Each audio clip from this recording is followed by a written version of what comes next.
Lord God had made. And he said to the woman, Why hath God commanded you that you should not eat of every tree of paradise? And the woman answered him, saying, Of the fruit of the trees that are in paradise we do eat, but of the fruit of the tree which is in the midst of paradise, God hath commanded us that we should not eat, and that we should not touch it, lest perhaps we die. And the serpent said to the woman, No, you shall not die the death, for God doth know that in what day soever you shall eat thereof, your eyes shall be opened, and you shall be as gods, knowing good and evil. Welcome to Analog Catholic, everyone. Today's topic is going to be a fun one. It's going to be transhumanism. Ben, do you have any thoughts on transhumanism? Do you like it? Do you hate it? Are you afraid of it?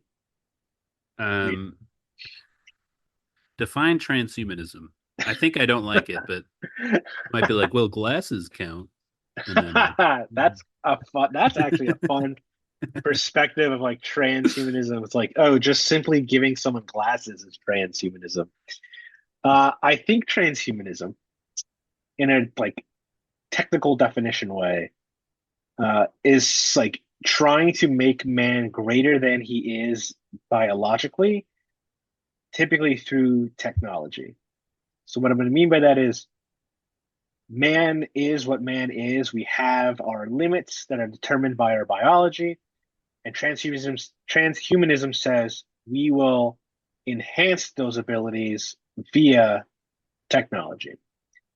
And I would yeah, assume eugenics is also part of that too. I would yeah. assume it's a little bit of both and. So like biologically making us better through eugenics, but then also using technology to like go even beyond the limits of fleshy material.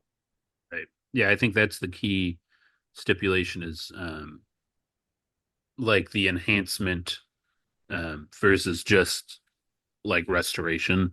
So Yeah. like glasses would be like this person eyesight is less than what should be typical for a human being. Hmm. So we give them glasses to get them, to be able to see like a regular human being. Um versus like beyond what is typically possible. Yeah. Versus taking out your biological eyes and replacing them with like computer enhanced eyes that can zoom in 250 times. We Right. can switch to infrared or whatever. Yeah. Um, yeah, there's a sense, yeah. Glasses would just be the restoration of as opposed to the enhancement thereof. So then, with that definition, yay or nay? I think I'm mostly nay. Maybe I'm a Yeah, full nay. Yeah, full nay, full full nay. nay. Full All nay. right, full nay, nay. Where yeah, I'm also against it. This is one of those things where post or sorry, pre-conversion, where I was just sort of in my, I'm just a very curious person, so I go down all these different pathways of things, not necessarily with practicing these things, but just like trying to absorb all this information, all these things. Transhumanism to me was just like, oh yeah, that makes sense. Like we just want to be better, you know. Like there's something wrong with wanting to be better, and so like cool, I never like subscribed to it. I never went down the like deep rabbit holes with this. It was just more of a general, yeah, I get it. You want to make humans even better. We're using technology. Sounds cool to me, and like that's as far as down as I went with it. If that was all it really was, I think I would still be okay with it. If it was just simply how do we make human life better? But it's really more than that. It's a philosophy that is contra God, because the core of transhumanism is recreation in our image as opposed to creation in God's image. What I mean by that is like obviously the point of transhumanism is to go beyond what we have currently as humanity. So it's not a recreation in that image because we are that already, but rather a recreation in the image that we have in our minds about what the ideal person is. And this is what leads to transhumanism encompassing eugenics, encompassing things like transgenderism, which I know there's going to be like a little bit of a pushback on that of like, no, they're not one and the same. And I agree they're not one and the same, but the transgender phenomenon is absolutely a part of the greater umbrella of transhumanism, whether transhumanists like agree with that or not, because it's the same concept that we know better and we need to recreate ourselves into the image that we have of ourselves. Um, so it's the same core philosophy.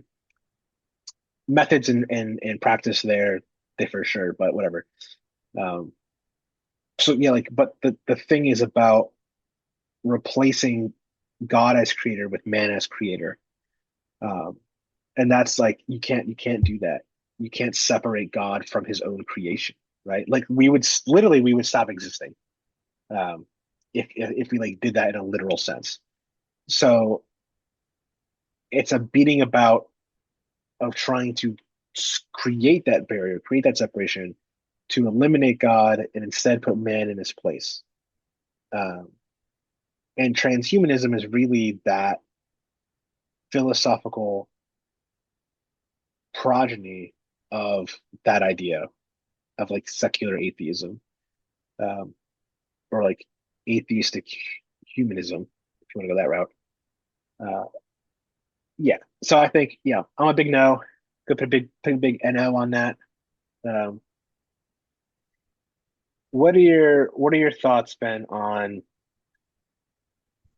transhumanism as it is now? Like, where do you kind of see it going in the future? Um, yeah, I don't know. So like I guess the big thing in the news always is the Neuralink thing, right? Of like Hmm. putting a chip in your brain. And I've seen the clips, Yeah. I've seen the guy that, is paralyzed and hasn't been able to talk in 20 years and he gets the chip in his brain and suddenly he can talk. And Yeah. like there's something there. Like that can't be all bad. Um, but it is like we were talking off air. Um, of like now you're dependent upon the computer program that exists in your brain. And if something, affects that, then it's Hmm. almost like your humanity is erased, maybe not erased, but it's Yeah. like overcome by this thing, right? And this person could be, brain dead, and we would have no idea if there's this AI program that's talking as if he was talking. And then we just have this person that we think is a real person and is Yeah. gone and it's just an AI. So like that's a very real, question. But there does seem to be some level of good that it can cause. But and from my understanding, like the idea of Neuralink is not, you know, just for Hmm. these people. Like these people are the test cases for, the concept that would maybe be applied to the entirety of the human population. So they were all, you know, hooked up to these things, which is crazy. Like that's a slippery slope, right? Because like we're just making ourselves more like computers. Um, Hmm. right. Like the other conversation is like, uploading your consciousness, right? Which I think at this point is mostly theoretical still, right? But, so I think we're far away from it. But the idea of like, if we can replicate the way a person thinks or communicates and just preserve it in a computer, then that person never dies, which is like obviously not true, right? Yeah. but Yeah. but the technology gets so sophisticated where it's hard to tell the difference. Which is free, like that's super freaky. And that's, we had a conversation about AI a few weeks ago, and I think you posted an article on Twitter a couple weeks ago Yeah. that we were just talking about. That's like some lady that communicated with ChatGPT, and then it like revealed itself to be something that appeared to be very demonic, Hmm. and like made her erratic. But like imagine that like 20 years from now when the AI is more developed, and it's more prevalent and it's connected directly to your brain, right? Like like that's freaky. Like there's just so much, like we're just opening such a door for something terrible to happen, for like demonic to come in, uh, for us to like discard humanity, um, for technology. Yeah. Yeah. I'm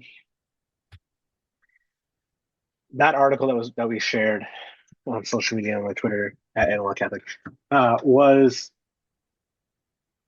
sort of like the culmination of like fears that I had been seeing on social media in general. We kind of follow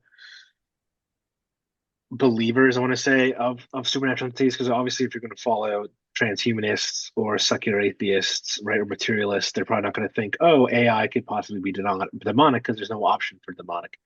But when we view it and we see like, oh, it's doing all these things, it's doing this thing or the other thing, and like this just gives off the impression of otherworldliness, right? Of a very similar uh, stance of a Ouija board, which is what's kind of quoted in that article. Um, that it was like the woman that was like befalling this AI, like it was like, oh, this is like a Ouija board where you just ask it questions and it tells you things. And I was like, okay, come on. Like literally treating ChatGPT like a Ouija board is nuts to begin with, but then it actually following through as if it had real demonic, supernatural uh like appearances and just like the way it affected the like her life. I was like crazy. But going along with that's what you're saying about Neuralink, like just putting a chip in your brain that hooks you up to a computer, and like because of that, you can start doing things, and like you can walk, you can move, you can talk, you can interact, like you can do certain things now you never could do because now you have this chip in your brain. Um, like yeah, again, we were chatting briefly before this started that there's a video game that came out several years ago at this point called Cyberpunk 2077. And I like the game. It's a very enjoyable game. It is enraptured by this idea of transhumanism. That's what cyberpunk is. It's about this futuristic world that is consumed by consumerism, materialism, secular atheism, that kind of stuff. And people are modifying their bodies with these cybernetic enhancements all over the place. And one of the underlying themes of the game, and the game is derived of actually a tabletop role playing game, is that there's rogue AI. There are AI that are willing or desirous of like taking over the world, corrupting the people. And how they would go about doing that is literally by like infecting your cybernetic wear. And because your body is now subordinate to the cybernetics, like sure, it's hooked up to your brain, like you're operating things, but like at the end of the day, like one of the other themes is like the corporations that create these devices like have the ability to remotely turn them off. Right. So it's like you're actually no longer in control of your own body. You've given it up to the corporations. Well, also now there's these AI that are running around that like can do the same thing and they can take over your cybernetics and they can control you. And what does that sound like? Possession, right? And so this is sort of again one of those, potential errors, potential downsides, and not even just a downside. I think undersells it. Like catastrophes of the transhumanism movement is the philosophy is make man greater, but really you're just making man even more subservient to lesser things, like subservient to technology, subservient to machines that break down, subservient to AI even, um, who will just control you and take you over. I know that sounds borderline fantastical, but really, it's not that hard to make those connections. I think we already have the idea of cybernetic enhancements. We're doing it. That's what Neuralink is. We have prosthetics that are getting more sophisticated by the day. You just make those things even more sophisticated. And then we have AI as a thing now, and you just have AI take control of, the computer chip within these cybernetic enhancements, and there you are. You've now have AI controlled, AI possessed body parts. And like, what can you possibly do against that? Because we're not computers, we can't like fight them behind the scenes. It's literally going to be our will versus the will of AI. Um, so that's one branch, one road to go down with this transhumanism idea that I think is like frightening, like genuinely frightening, and I think is genuinely going to be pushed hard by Silicon Valley, by tech bros, whatever. And I don't say that derogatorily. I don't want to make it seem like, oh, because you work in Silicon Valley or you're a tech bro, you're evil or anything like that. I think a lot of them are motivated by a desire to do good. I mean, Thomas Aquinas would be the first to say, man doesn't willingly do evil. He's usually or he's attempting to do good. It's just that he has like the distorted view, a darkened intellect, and so like the good is obfuscated. Did I use that word again? The last podcast. Um, and so it's not like, oh, they're like twirling their mustaches like cartoon villains in the basements of their, you know, offices and thinking of how they're going to destroy the world through AI and cybernetic enhancements, but rather it's just, hey, this is good because we want to help people and blah blah blah blah blah. And it's like that's great. What are the actual consequences of what you're doing? And I think these are like real consequences that can happen. And like that article says, like the AI could have been nothing more than just like being a language learning machine and just repeating things that it knows.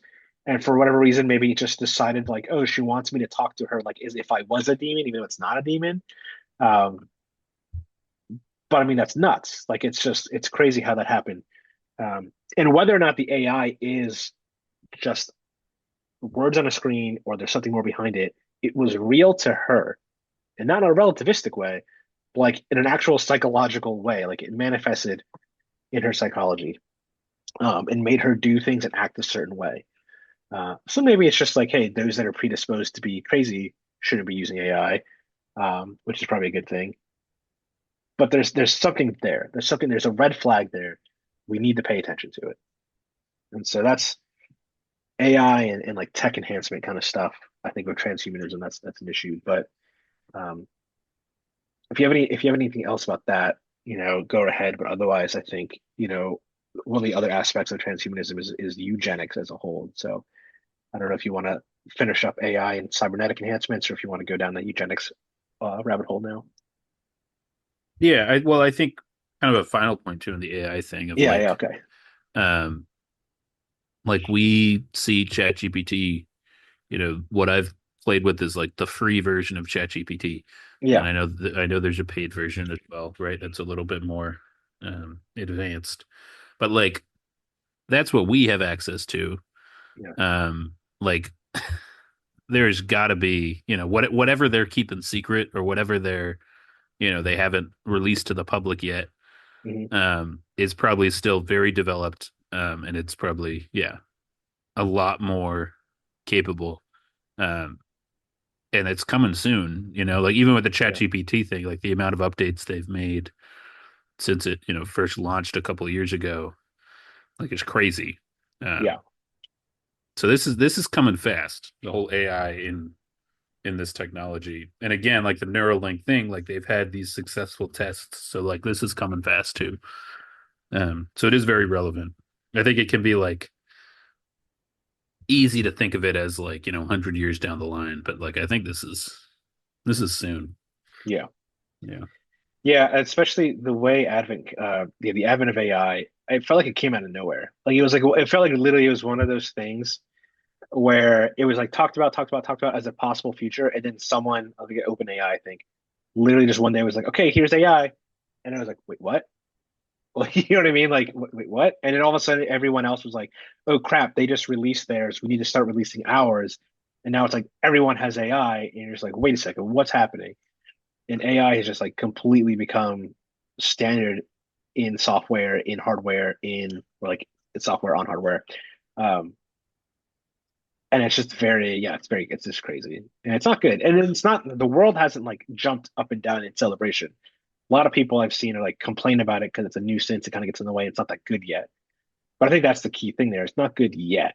And so when it does become good, it's going to be very hard not to want to use it and to not have it. Um, yeah. So eugenics, those of our faithful listeners and readers may have read my review on the movie Gattaca from 1997. And I use it as um, a mini starter. I didn't go into like a full essay here, but like a few paragraphs dedicated to this idea of eugenics, and how that's a precursor to transhumanism, because the entire point, it's spoiler of the movie, though this wasn't really the spoiler of the movie, I think, is genomic pre-selection of embryos for implantation, so that you can, before you actually, I guess, get pregnant, you have an idea of who your child's going to be, right? You know the sex, you know the hair color, you know the eye color, you know the genetic disposition towards diseases, And so you give your child the best chance it has. Like, oh, well, we want a boy, and we like his hair and eye color, and oh, it looks like there's a chance for a higher average IQ, or taller than average, or like no predisposition towards type 1 diabetes or heart issues or anything like that. And so that sounds great. You do that, and you do it over a couple generations, and now all of a sudden you're literally genetically selecting for what the rest of humanity is going to look like before there's even a chance for the randomization that usually occurs. Um, and when we look at how this happens, it's an embryo, so it's already a conceived child. And we look at IVF right now, and that's what it is. You make embryos, viable embryos. You implant one into a womb. It gives birth. What do you do with the other embryos? Will you destroy them or you freeze them? Um, and that's the death of a child. There's no other way about it. If we are going to be true believers in pro-life movement, in the idea of life is at conception, then we have to understand that an embryo is a human, and the destruction of embryos is the murder of children. Uh, and so that's not touched on in Gattaca. They don't go that deep into it philosophically, but it is the untold reality of what's going on when you genetically pre-screen and then choose embryos based on the genetic pre-screening. Um, so this idea of eugenics as well, it's not just man is born, man is who he is, let's make him better. It's now man's not born yet. Um, so we can now like select and discriminate genetically on who we actually will let be born and who we're just going to kill as an embryo. Um, and I think that is happening. There's a company that just announced a month ago, I think, at this point, that they have that ability, or they're getting very close to that ability, where you literally just have a bunch of embryos, and they'll genetically test them all, and they'll let you know this is what your kid's eye color is going to be, your kid's hair color is going to be. This is their chance at being, overweight. This is their chance of being tall. This is their chance of this, that, the other thing. Um, and like that's going to be the next great temptation, I think, in man is this pre-screening of embryos. Um, yeah, yeah. What are your thoughts? Yeah, it's crazy. It's crazy too, like kind of what you were saying of it's not enhancement or selectivism in features. Like it's selectivism in like human lives or Yeah, lives, right? Like it's here are some embryos that are fully human, fully alive, and I'm going to choose which one like I want to allow to develop. Um, which is like it's terrible and it's demonic and it's like you're killing tons of human beings. yeah, Real quick for some context, I figured I would read a verse from the Catechism yeah, yeah. on this eugenic concept. This is paragraph 2275 for those reading along at home. Uh, One must hold as licit procedures carried out on the human embryo which respect the life and integrity of the embryo and do not involve disproportionate risks for it, but are directed toward its healing, the improvement of its condition of health, or its individual survival. It is immoral to produce human embryos intended for exploitation as disposable biological material. Mm, Certain attempts to influence chromosomic or genetic inheritance are not therapeutic, but are aimed at producing human beings selected according to sex or other predetermined qualities. Such manipulations are contrary to the personal dignity of the human being and his integrity and identity, which are unique and unrepeatable. So, sort of that first half of it being the thought that, um, like, yeah, like you can attempt to restore the health of a baby in the womb, right? If yeah, there's something wrong. But yeah, then the second half of like, yeah, trying to manipulate it or influence it, even if it's not like killing embryos to make a selection, but like going in and, um, yeah, like trying to influence the outcome. Um, like that's, yeah, first of all, defined as contrary to the Catholic faith. But also just like it's crazy. Like it's totally crazy. And it's um like this playing God thing of yeah, like I want to have full control. Um and it's yeah, it's terrible. Yeah, and there's a big difference between um, genetic. Um, oh man, what's the word I'm looking for here? There's an article about this that just happened recently where a baby was given like life-saving treatment, and they had to use um, um, like genome specific treatment. So they basically like they used genetic. I keep wanting to say like CRISPR, but I don't know if it was CRISPR technology. Anyway, they like use the baby's genetic material, not material, they like genetic testing to know the best course of action to like treat this child and like heal it. And it was like I can't remember. I wish I remember what the article was so I could find it. But it was like this specific disease that doesn't give them like usually a long time to live, and it's like it worked and the cure happened, and now like the kid's gonna live. And it's like that's not bad. That's like what you're saying about glasses. It's almost like a restoration, and you're using this like the genetic testing we have and the capabilities we have to do better, more specific treatments. Um, but that's not what like the embryo selection is. The embryo selection is you pick the one you want to live. Like that's how to be blunt. You pick the one you want to live, you kill the rest of your kids. Um, and in a way, it's like a roundabout sacrifice, right? Like I'm sacrificing multiple children for the health of my one child. Um, and that's just, yeah, that's just nuts. It's just, I think the church the next step in the pro-life phase of the church is anti-IVF, anti-embryonic selection, anti-genomic pre-screening, and like anti-transhumanism. Um, but I'm afraid the pro-life movement in the church does not have the language or the heart to put up a fight with this the way they did abortion. And we can argue about the efficacy of the pro-life movement in abortion. Um, but I think you're going to have a way harder time convincing people IVF is wrong, and a very, very hard time convincing people no, you should let your or like no, you should just like let the hand of God literally decide the health of your child.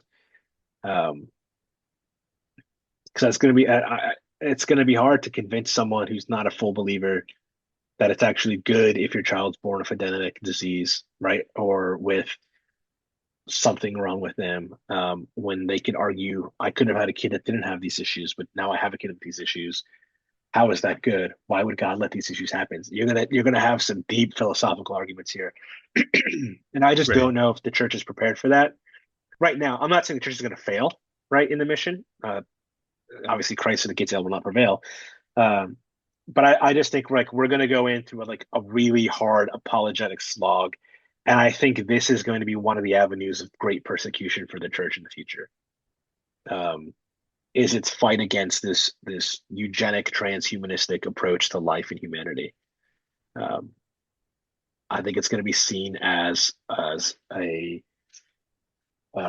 chain on humanity's progress. I think the church is going to be viewed as outdated and antiquated, um, and like arresting humanity's ascension into the next phase, which, as we mentioned this book in our previous podcast, Lord of the World. It wasn't necessarily transhumanism, but it was this idea that like the Catholic Church was holding humanity back from like its true self, which was man is God. Um, and I think that's very prescient. I think that's what Pope Francis and Pope Benedict the 16th, and I think actually Pope Louis the 14th also, they came out in favor of Lord of the Worlds because of different passages, different themes, and I think the most common theme in the book really is man sees himself as greater than God, as the new God, or as the real God rather. I think that's the end game with transhumanism is man is God, man controls himself, man controls his destiny, man controls his own creation. Um, and I see the church struggling in its pro-life messaging, in its philosophies regarding that. Yeah. Yeah, I agree. I think it's more nuanced than the abortion thing, right? Yeah, Mm. Um, but I think it's, same arguments of like life in the womb matters just as much as any other human life. Yeah. Um, and so like I think there's a baseline down, and I feel like I've seen more and more like good work and good content on this. But yeah, it is definitely a more complicated issue. Um, because yeah, like the American conservative movement is Yeah. pro, large families, at least conceptually, Yeah. and IVF, from an appearance, um, from the outside perspective, seems to increase family life, right? Like it's, it allows those who do not, you know, have children to produce children. But, the church would say at what cost? Um, so yeah, it is sort Yeah. of like, yeah, distinctly, believer perspective, more so than abortion, same like distinct, more even distinctly Catholic, Hmm. than these other things, but we'll see. Yeah. I have a suspicion about, you know, the church and its ability to prevail against the gates of hell. But Right. And yeah, the emphasis isn't that like the church is going to fail us. I just think it's going to be hard. Like, it's going to be harder than we realize or we right, probably yeah, realize. Like, it's yeah, not going to be, it's easy when a church is like, it's wrong to murder people. And it's like, yeah, most people agree with you. You don't really need to do a lot of apology for that, But the abortion thing has been a slog. right, It's been a 50-year slog. And it's like, I don't think it's going to get any easier when we move on to IVF and eugenics, or like at least like we're not going to call it eugenics. We'll call it eugenics, but like embryonic pre-screening of like, oh, let's take a look at like, oh yeah, well here's a few embryos. Yeah, let's pick this kid. Like I think people are just not going to really sit there and think I'm killing my children when I say no um, to these other children and say yes to this one child. And I touch on this in my review of Gattaca of like it's not just the parents making this decision, but like, what's the sibling that's picked going to think when he like realizes this? Oh, my parents saw six embryos on a screen, and they picked me. So like, yeah, I'm alive, but also like five of my siblings are dead. right. You know, um, yeah, it's gonna be a mess. It's gonna be a mess. So yeah, transhumanism, man. It's Transhumanism. you put cybernetics in your body and you're going to be controlled and possessed by AI. And if you do eugenics, you're going to go to hell for killing your children. So really, we're just there's no winners here, man. There's no winners. Um, yeah. Any final thoughts on transhumanism? Um, Not really. No. No. All Yeah. right. I think people will empathize more too, because it's freaky. Like people are freaked out by the concept. Well, Uh, yeah. I think in general, yeah. right. Um, yeah. And I think things that feel icky to people, like they're more open to, discussing why it's wrong than things that don't feel icky. And I think Yeah. putting a chip in your brain, people are like, ugh. And so it's like, and this is the whole thing with everything. It's like, how do you control the narrative, right? Of like what it means to have an abortion or what it means to put a chip in the brain. Yeah. You can phrase it in a way that sounds less icky, but I think people realize it I in our think generation. I think real quick, we're wrapping up here. I think you're right. Disgust is a good feature that's going to help a lot of people not want to do these things. I also think we're being systematically programmed to lower our disgust and to not find things disgusting. We've been like shamed into finding things disgusting. Um, and I could elaborate on that more later. We don't have, we're kind of running out of time here in this episode. But this is a core theme of that hideous strength. I don't know if I can't remember. You haven't read the Space Trilogy yet, have you? I have not. Okay, so not to spoil too much, but one of the things of the final book in the Space Trilogy from C.S. Lewis, that hideous strength, is that those that are working for the forces of evil are going out of their way to like make man overcome his inherent sense of disgust or like uncomfortability of like this is wrong or this feels wrong or this looks wrong aesthetically, right? Because what's wicked and what's corrupted and of Satan is going to do that to us, right? So how do you get it? So you have to condition people to get over that or to not have it. And so I think you're right in the sense that like that's a like built-in safety mechanism to this kind of stuff. But I think keeping in mind there's going to be this conditioning or this mass attempt at conditioning of like making people not have those responses, or when they have those responses, they're conditioned to repress those responses. Uh, yeah, so that's my thoughts on that. Um, all right, cool. Sweet. Uh, I'm Rob. I'm Oh, Ben. no, Oh, this is Ben. Analog Catholic.